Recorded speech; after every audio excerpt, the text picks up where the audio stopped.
अस्सलामुअलैकुम स्टूडेंट्स, मैं हूं हबीबुर रहमान और आप देख रहे हैं क्वेटा टीवी।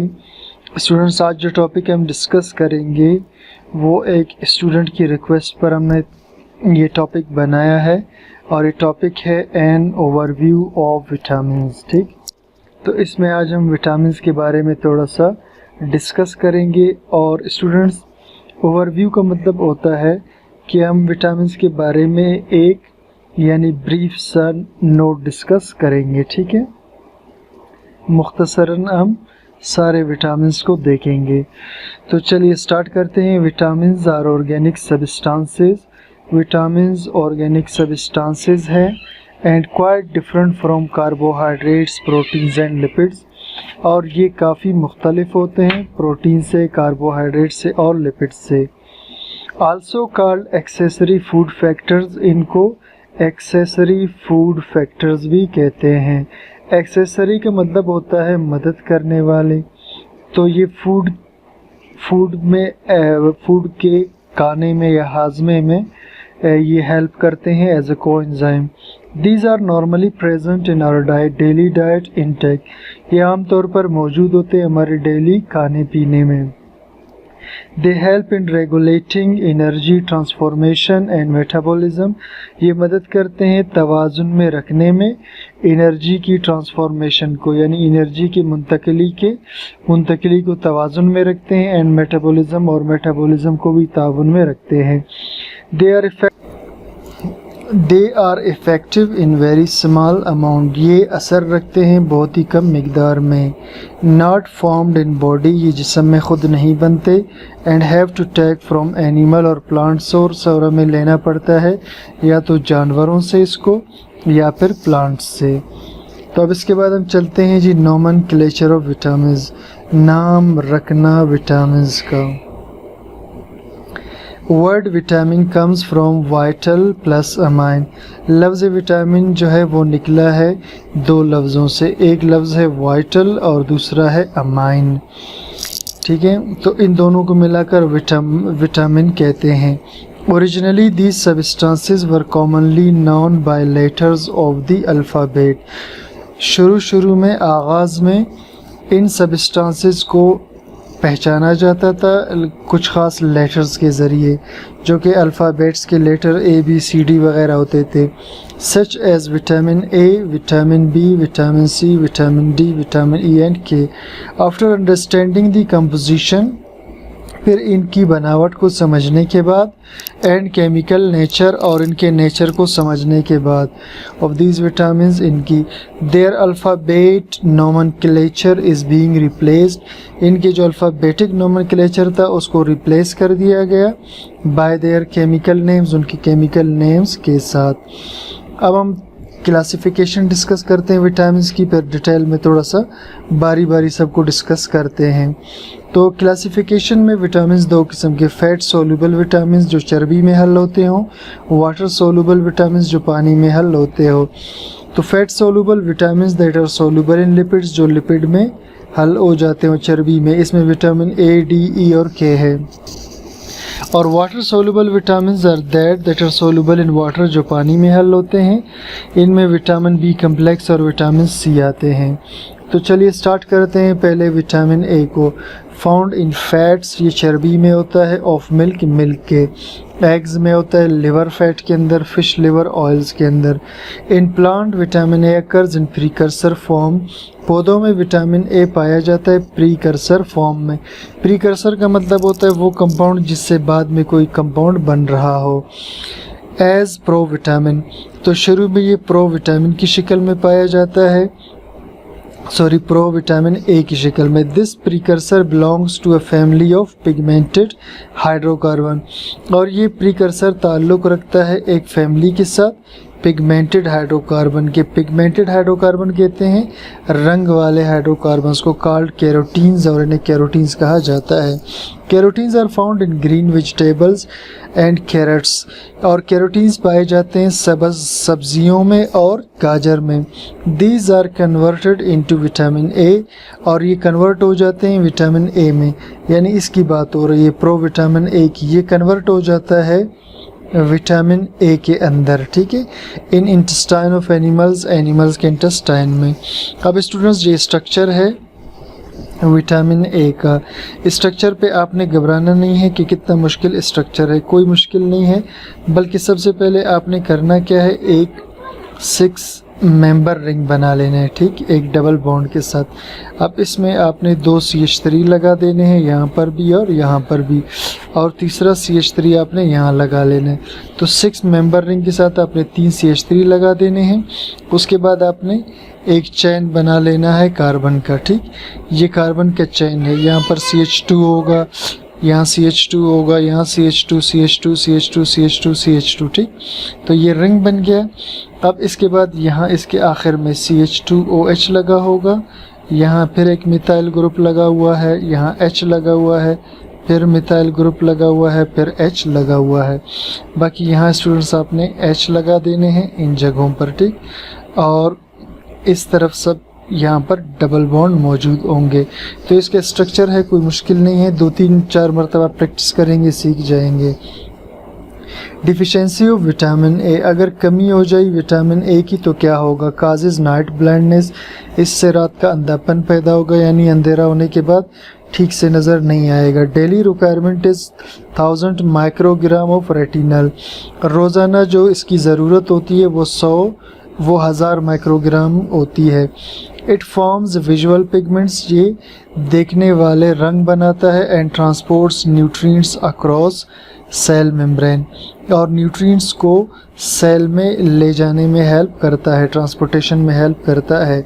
इसके बाद स्टूडेंट्स है विटामिन डी, इसे एंटी रेक्टिक भी कहते हैं। असल में रेक्टिक जो लफ्ज़ है ये निकला है रेक्टस से, जो कि हड्डियों की एक बीमारी है। तो चूंकि ये हड्डियों की बीमारी से बचाने का काम करता है, इसीलिए इसे एंटी रेक्टिक कहते हैं। रिलेटेड टू स्टीरोल्स, और ये स्टीरोल से ताल्लुक़ रखता है। स्टीरोल्स क्या होते हैं स्टूडेंट्स, ये स्टीरॉयड्स होते हैं, और स्टीरॉयड्स क्या होते हैं, ये कोलेस्ट्रॉल से बने हुए कंपाउंड्स होते हैं, ठीक है, कोलेस्ट्रॉल से यानी चर्बी से बनने वाले कंपाउंड्स होते हैं। एर्गोस्टीरोल जो कि प्रो विटामिन होता है विटामिन डी का, एर्गोस्टीरोल फॉर्म्स एक्टिव विटामिन, एर्गोस्टीरोल एक एक्टिव विटामिन बनाता है, और उस एक्टिव विटामिन को कहते हैं कैल्सीफेरोल, उसे क्या कहते हैं, कैल्सीफेरोल। तो एर्गोस्टीरोल बनाता है एक्टिव विटामिन कैल्सीफेरोल को यूवी रेज के ज़रिए, अल्ट्रावायलेट रेडिएशन के ज़रिए, सूरज की शुआओं के ज़रिए। This pro vitamin in animals is FD हाइड्रोकोलेस्ट्रोल, और ये जो प्रो विटामिन है एनिमल्स के अंदर ये FD हाइड्रोकोलेस्ट्रोल की शक्ल में होता है, विच अपॉन इरेडिएशन, जो फिर सनलाइट के ज़रिए गिव्स विटामिन D3, और क्या बना लेते हैं, विटामिन D3। ये स्ट्रक्चर है इसका स्टूडेंट्स, ठीक है, ये जो स्ट्रक्चर कैल्सीफेरोल विटामिन D2 का है, और ये विटामिन D3 का स्ट्रक्चर है। इन दोनों में कोई बहुत ज़्यादा फ़र्क स्टूडेंट्स नहीं है। आप गौर करें, यहाँ एक डबल बॉन्ड मौजूद है जो कि इस कंपाउंड के अंदर नहीं है, ठीक, तो बाकी इतना कोई फ़र्क नहीं है। और स्ट्रक्चर बनाना भी आसान है, कोई मुश्किल नहीं है। ये 6 मेंबर रिंग है, फिर ये एक ओपन चैन है, फिर 6 मेंबर, फिर 5 मेंबर रिंग है, और उसके साथ ये कार्बन का चैन है। क्रिस्टलाइन इन नेचर, ये क्रिस्टल शक्ल में होते हैं, यानी एंगल्स और एजेस इनमें होते हैं। Controls metabolism of calcium and phosphorus, ये कंट्रोल करता है मेटाबॉलिज्म कैल्शियम का भी और फास्फोरस का। और इट्स डिफिशेंसी इन डाइट, अगर इसकी कमी हो जाए खुराक में, causes deficiency of calcium and phosphorus, तो कमी हो जाएगी जिस्म में कैल्शियम और फास्फोरस की। आप जानते हैं कैल्शियम हड्डियों के ज़रिए फास्फोरस बहुत ज़रूरी होते हैं। Deficiency also causes teeth decay, इससे दांत टूटना शुरू कर देते हैं। सॉफ्टनेस ऑफ बोन्स, हड्डियाँ नरम हो जाती है। रिकेट्स, हड्डियाँ टेढ़ी हो जाती हैं, ठीक, हड्डियों का टेढ़ापन पैदा होता है। Daily requirement is 7.5 microgram of calciferol, और रोज़ाना ये 7.5 माइक्रोग्राम चाहिए, ठीक स्टूडेंट्स। और इसके जो सोर्सेज है, ये जो लफ्ज़ है स्टूडेंट्स, ये मेन सोर्सेज लिखा हुआ है, थोड़ा सा मिक्स हो चुका है, ठीक है, main source is fish oil and liver, इस लिवर और फिश ऑयल के अंदर पाया जाता है। इसके बाद है विटामिन ई, जिसे टोकोफिरोल भी कहा जाता है। ये फैट सोलुबल विटामिन है, destroys by UV rays, sunlight में ये डिस्ट्रॉय हो जाता है, इसका स्ट्रक्चर ख़राब हो जाता है। अब इसके स्ट्रक्चर में स्टूडेंट्स शुरू में एक 6 मेंबर रिंग है बेंजीन जैसा, इसके साथ 2 CH3 और यहाँ पर OH लगा हुआ है। फिर दोबारा एक 6 मेंबर रिंग है जिसमें ऑक्सीजन मौजूद है, फिर CH3 CH2R। अब ये जो इसके स्टूडेंट्स चैन है ये कुछ भी हो सकता है। अब देखिए यहाँ पर ये चैन बना हुआ है, ठीक। अब ये चैन भी कोई इतना मुश्किल नहीं है, आप इसको देखकर परेशान ना हो। अब देखिए जी, ये जो चैन है ये यानी R, ठीक है। R यहाँ पर देखिए CH2 CH2, फिर CH के साथ CH3, दोबारा 3 CH2, फिर CH के साथ CH3, फिर 3 CH2, फिर CH के साथ CH3 और ऊपर भी। तो ये सिंपल से इतना मुश्किल नहीं है। ये अल्फ़ा टोकोफिरोल भी कहलाता है। डेली रिक्वायरमेंट इज़ 10 मिलीग्राम, रोज़ाना 10 मिलीग्राम चाहिए। फाउंड इन ग्रीन लीव्स और वेजिटेबल, सब्ज़ पत्तों में होता है, सब्जियों के। Oils and wheat grains, oil में होता है और गंदम में। Necessary for maintenance of cell membrane, ये ज़रूरी होता है बरकरार रखने के लिए सेल मेम्ब्रेन को।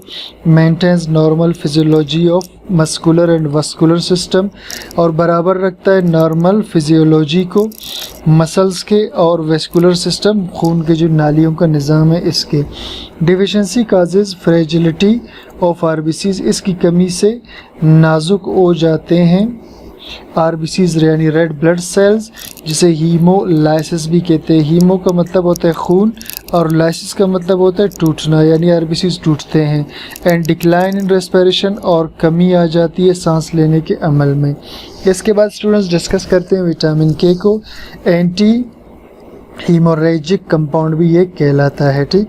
फाउंड इन फिश मीट, ये मछली की गोश्त में। अल्फ़ा एक ठीक है सब्ज़ी है, उस एक फल है उसके अंदर, ग्रीन वेजिटेबल्स के अंदर। और स्ट्रक्चर इसके स्टूडेंट्स एक बेंजीन करेंगे, फिर दोबारा एक 6 मेंबर रहेंगे, ऊपर नीचे ऑक्सीजन और एक तरफ CH3 है। इसे मेना डायोन कहते हैं। एक कीटोन ये है, एक कीटोन ये है, इन 2 कीटोन की वजह से इसे डायोन कहा जाता है। डेली रिक्वायरमेंट पर डे, इसका जो रिक्वायरमेंट है इस 70 to 140 microgram. It helps in formation of prothrombin, ये हेल्प करता है प्रोथ्रोम्बिन बनाने में। और स्टूडेंट्स प्रोथ्रोम्बिन एक प्रीकर्सर होता है जो बाद में थ्रोम्बिन में कन्वर्ट हो जाता है, और ये खून को जमने में मदद देता है। And other blood clotting factor, और दूसरे खून को जमाने वाले फैक्टर्स के बनाने में हेल्प करता है। Deficiency causes the failure of blood clotting factors, इसकी कमी की वजह से ब्लड क्लॉटिंग यानी खून के जमने में नाकामी होती है, खून ठीक से जमता नहीं है। इसीलिए इसे स्टूडेंट्स एंटी हीमोरेज फैक्टर भी कहा जाता है। एंटी हीमोरेज फैक्टर यानी ये खून के जो ना जमने का अमल है उसके ख़िलाफ़ काम करता है। विटामिन बी कम्प्लेक्स, अब स्टार्ट करते हैं विटामिन बी कम्प्लेक्सेस को। Group of water soluble vitamin, ये सारे वाटर सोलुबल है, इससे पहले वाले सारे फैट सोलुबल थे। ऑब्टेन फ्रॉम लिवर यीस्ट, ये जिगर या खमीर में होता है। हेल्प्स टू इंक्रीज एपेटाइट, ये भूख को बढ़ाते हैं। रिड्यूस शुगर कंटेंट, और शुगर की मिकदार को कम करते हैं डायबिटीज़ के मरीज़ों में। हेल्प इन प्रोटेक्शन, ये प्रोटेक्शन में हेल्प करते हैं कुछ इन्फेक्शंस में, बीमारियों में। इसमें शामिल है vitamin B1, vitamin B2, vitamin B6, niacin या निकोटिनिक एसिड और विटामिन B12। तो पहले डिस्कस करते हैं विटामिन B1 को। आल्सो कॉल्ड थायमीन, इसे थायमीन भी कहा जाता है। एंटी न्यूरिटिक फैक्टर भी कहा जाता है, या एन्यूरिन भी कहा जाता है। Made up of pyrimidine and थायाजोल, ये एक पैरामिडीन और एक थायाजोल रिंग से बना हुआ होता है, ठीक। तो ये इसका स्ट्रक्चर है स्टूडेंट्स। इसमें एक 6 मेंबर रिंग है जिसमें नाइट्रोजन, एक मिथाइल ग्रुप और अमाइनो ग्रुप लगा हुआ है। फिर ये दोनों रिंग CH2 के ज़रिए आपस में जुड़े हैं। फिर एक 6 मेंबर रिंग है जिसके अंदर यहाँ पर नाइट्रोजन, सल्फ़र, फिर एक तरफ एक इथानॉल ग्रुप लगा हुआ है और ऊपर CH3 लगा हुआ है। Present in all type of food material, ये हर खुराक में होता है। इन वेरी स्मॉल कंटेंट, कम मिकदार में। एबेंडेंट इन लिवर, जिगर में बहुत होता है, किडनी में बहुत होता है, और सीरियल्स, दालों में बहुत ज़्यादा होता है। नट्स के अंदर होता है, अखरोट वगैरह में, एग यॉक, अंडे की जर्दी में। यूज़फुल फॉर ग्रोथ, ग्रोथ के लिए लाजमी होता है। यूज्ड एज को एंजाइम, ये को एंजाइम का काम करता है इन कार्बोहाइड्रेट मेटाबॉलिज्म, कार्बोहाइड्रेट के मेटाबॉलिज्म में। और कोएंजाइम स्टूडेंट्स एंजाइम के साथ हेल्प करने वाले कंपाउंड्स होते हैं। Its deficiency leads to beri, इसकी कमी से बेरी की बीमारी होती है। अब बेरी की बीमारी एक बीमारी होती है स्टूडेंट्स जिसमें ये जो दांत वगैरह है या हड्डियाँ कमज़ोर हो जाती हैं। विटामिन सी की डिफिशिएंसी को भी कहा जाता है। हार्ट फेलियर, दिल का मसला हो सकता है, मेंटल डिस्टर्बेंसेस हो सकती हैं, लॉस ऑफ वेट कम हो सकता है, कॉन्स्टिपेशन, कब्ज़ वगैरह जैसे मसाइल होते हैं। Daily requirement is 1.1 to 1.5 milligram, 1.1 से 1.5 मिलीग्राम रोज़ाना चाहिए। इसके बाद है विटामिन B2, इसे राइबोफ्लेविन या लैक्टोफ्लेविन भी कहते हैं। इसके स्ट्रक्चर में स्टूडेंट शुरू में एक बेंजीन का रिंग है जिसके साथ 2 CH3 लगे हैं, फिर दोबारा एक 6 मेंबर रिंग है जिसमें ऊपर नीचे नाइट्रोजन है, फिर एक 6 मेंबर रिंग है जिसमें नाइट्रोजन और 2 कीटोन ऑक्सीजन्स लगे हुए हैं, जिसे इस कंपाउंड को राइबोफ्लेविन कहते हैं। और यहाँ पर एक चेन है सिंपल सा, बिल्कुल हर कार्बन के साथ OH लगा हुआ है, ठीक। फाउंड इन मिल्क, ये दूध में होता है, एग्स में, लिवर में, लीफी वेजिटेबल, पत्तों वाले सब्जियों में, फिश में। Destroy cells UV light, sunlight में, सूरज की रोशनी में ये ख़राब हो जाता है। Deficiency leads to inflammation of mouth, इसकी कमी से सोजिश पैदा होती है मुंह के अंदर, टंग, ज़ुबान पर, आई डिजीज़, आंखों की बीमारी, एनीमिया, खून की कमी भी इससे पैदा हो जाती है। Daily requirement is 1.3 to 1.7 milligram. इसके बाद स्टूडेंट्स हम आते हैं विटामिन B6 की तरफ, ठीक। तो वाइडली डिस्ट्रीब्यूटेड इन प्लांट्स, ये बहुत ज़्यादा पाया जाता है पौधों में, एंड एनिमल टिश्यूज़, एनिमल्स के टिश्यूज़ में। सीरियल ग्रेन्स, गलों में, मिल्क एंड एग्स, मिल्क में और एग में। स्ट्रक्चर में स्टूडेंट्स बेंजीन का एक रिंग 6 मेंबर का एक रिंग होगा जिसमें नीचे नाइट्रोजन, फिर इसके साथ 2 CH2OH ग्रुप्स लगे होंगे और एक सादा अल्कोहल ग्रुप और एक अल्कोहल, इसे पैराडॉक्सिन कहा जाता है। It helps in metabolic activities, ये मेटाबॉलिक एक्टिविटीज़ में हेल्प करता है, रिएक्शंस में जिस्म के। It helps as a coenzyme in metabolism of fatty acids, ये मदद करता है कोएंजाइम का मेटाबॉलिज्म में फैटी एसिड्स के एंड अमाइनो एसिड्स के, ठीक। फैटी एसिड स्टूडेंट्स वो कंपाउंड्स है जो बाद में फैट्स बनाते हैं और अमाइनो एसिड्स बाद में प्रोटीन बना रहे होते हैं। डेली डोजेज इज़ 2.2 मिलीग्राम, इतना तकरीबन चाहिए। लूजेस एक्टिविटी इन सनलाइट, सूरज पे डिस्ट्रॉय हो जाता है, हवा में भी डिस्ट्रॉय हो जाता है ऑक्सीडेशन की वजह से, और हीट पर भी ख़राब होता है। इसके बाद निकोटीनिक एसिड, इसे नियासिन भी कहते हैं, ड्राइव्ड फ्रॉम पैराडीन, पैराडीन से बनता है। ये निकोटीनिक एसिड है, इसके 6 मेंबर कर लेंगे जिसमें एक तरफ नाइट्रोजन और एक कार्बोक्सिलिक एसिड ग्रुप लगा होता है, और निकोटीनमाइड में फिर ये इधर अमाइड ग्रुप लगा हुआ होता है। फाउंड इन लिवर, ये लिवर में, गोश्त में, खमीर और पीनट्स में यानी मूंगफली में होता है। स्टेबल ऑन हीट, हीट पर टूटता नहीं, लाइट पर नहीं टूटता, एसिड और अल्कलीज में नहीं टूटता। डिफिशिएंसी काजेज मेंटल डिस्टर्बेंस, इसकी कमी से दिमागी मसाइल होते हैं। डायरिया हो जाता है यानी जो हैज़ा वगैरह या दस्त वगैरह जैसी चीज़ें। स्किन लेशंस, जल्द ख़राब हो जाती है। Daily requirement is 14 to 90 milligram, इतना रोज़ाना चाहिए। इसके बाद है vitamin C, found in fresh fruits, ये ताज़ा फलों में होता है जैसा कि माल्टा हो गया, इस तरह के फल, वेजिटेबल्स, ताज़ा सब्जियों के अंदर गोभी वगैरह जैसे। एब्सेंट इन मीट और गोश्त में, एग में, फ़िश में नहीं होता। Destroy by heat and oxidation, ये हरारत पर भी ख़राब हो जाता है और एयर में भी ख़राब हो जाता है।